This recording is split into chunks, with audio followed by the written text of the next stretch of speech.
By the Norwegian Air Force Historical Squadron is the MiG-15, a Cold War warrior back from the mists of time, back in the 1950s. And in fact, to your right hand side, whistling in, just diving down there, flown by Kenneth, who's flying there, the lead pilot on the Norwegian Historical Squadron. So right hand side then, big Bournemouth cheering away for the MiG-15.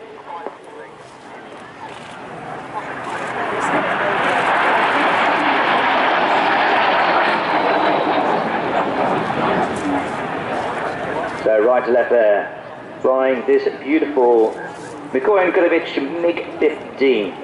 It's a Cold War aircraft, one of the very early first swept-wing jet aircraft back in the 1950s. This aircraft was actually built in Poland in 1952. And at your left-hand side, they're just pulling up back down through the clouds there. That's Silver Flash aircraft, all metal fuselage. Hopefully you can see the red star on the tail. The iconic red Soviet star, running in left to right then. High speed, very fast, agile fighter. I mean, this is 1950s technology.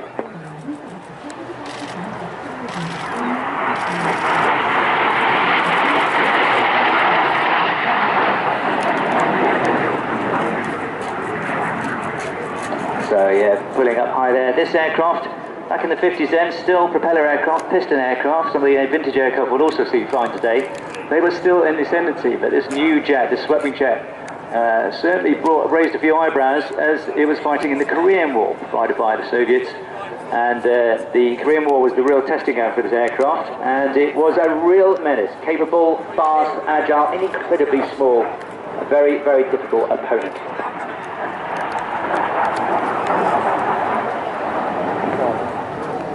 That's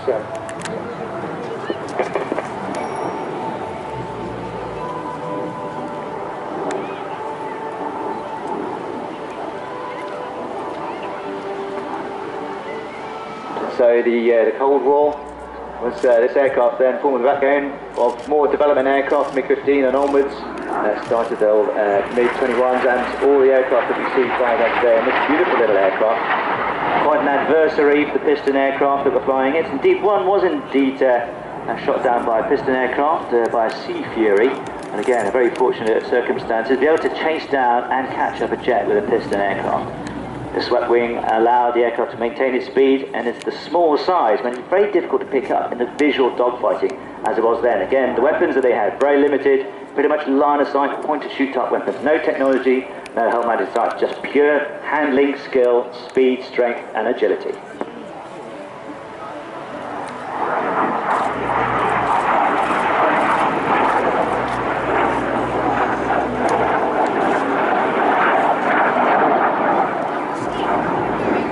So I mentioned that this aircraft was built in 1952. It served with the Polish Air Force, and its service ended in 1990. The aircraft exported out to the United States and based out there for quite a good few years. Then eventually came back to Europe in the summer of 2014, and its ex-Polish Air Force MiG-15 engineers did a wonderful job for maintenance and restoration to modern flying standards. And given the shared border between both countries, Norway and Russia, it was painted in the former Russian-Soviet colours.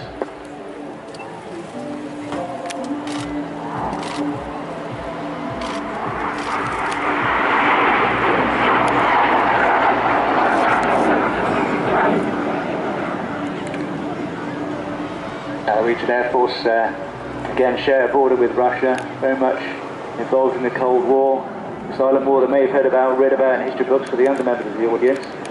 This aircraft, painted to represent the colours of one of their more famous pilots, was based only 40 kilometres away in Russian territory on the Norwegian border. A former Russian pilot, you might recognise the name of Yuri Gararin, is marked and painted as Yuri Gagarin's MiG-15 as Red 18.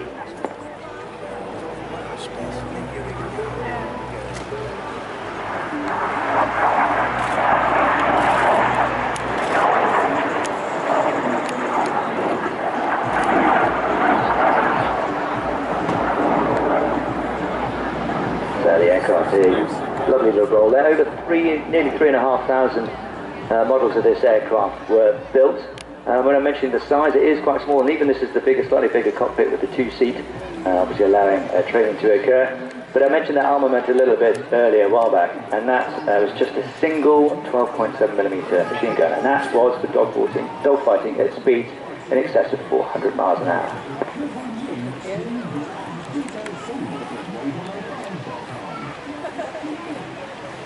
Peter Arkvila, just the pilot there, him and his wife Mette, they were very much the instigators of the Norwegian Air Force Historic Squadron. We're looking out directly to your front now, just to the left of us, running in on the B axis, running straight at us now, at crowd data, pulling up for the MiG-15 pass.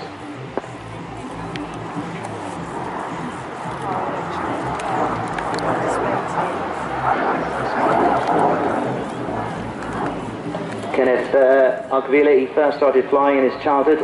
Age 15, first went solo in a glider, has been active in gliding competition, aerobatics, instruction, and has logged some 800 hours on gliders, unpowered flights. He joined the Norwegian military in 1981, became a pilot, accumulating some 1,500 hours, and is also trained as a forward air controller, air-to-ground liaison guide that directs air power onto positions selected by the ground controllers. He's recently retired from Scandinavia Airlines, having moved from the military into commercial flying, and has been a captain on the Boeing 737, in fact nearly all the series up to the 737-800 since 1998.